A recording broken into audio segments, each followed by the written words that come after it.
Jalan sempit yang selalu ramai. Wow. Jalan sempit yang selalu ramai teman-teman ya. Canggu Umalas shortcut.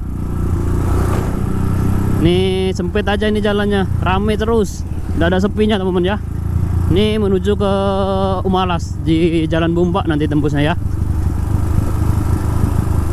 Nih jalan langganan saya nih. Kalau lagi ke kerjaan, ada kerjaan di sini, saya lewat jalan ini. Mobil kadang tuh sering lewat sini. Cuma satu arah aja mobilnya dari arah sana. Lah itu yang bikin tambah macet tuh. Truk besar tuh loh, di depan ada truk, kayaknya truk es, supplier batu es. Ini yang bikin macet teman-teman ya. Saya yakin ini.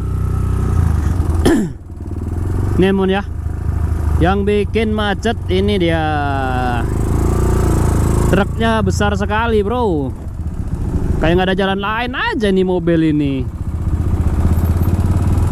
Udah jalannya sempit lagi, bukan batu es ini, pengganti santan tinggi apa ini, supplier ini. Udah truknya besar lagi loh teman ya. Ih, jalan sempit dilewatin mobil-mobil besar. Ini satu lagi nih. Woi, ini enggak begitu besar nih. Yang satu tadi besar. Supplier tuh kadang tuh mobil besar-besar gitu lewat sini loh.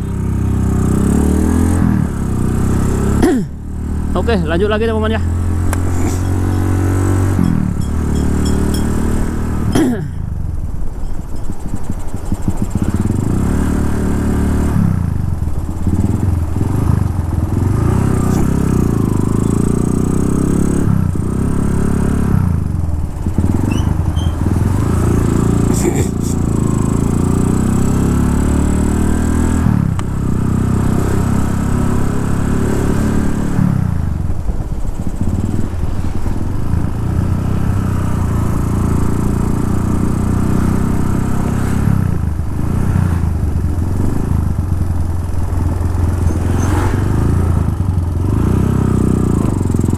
Kita parkir dulu ya ini ya.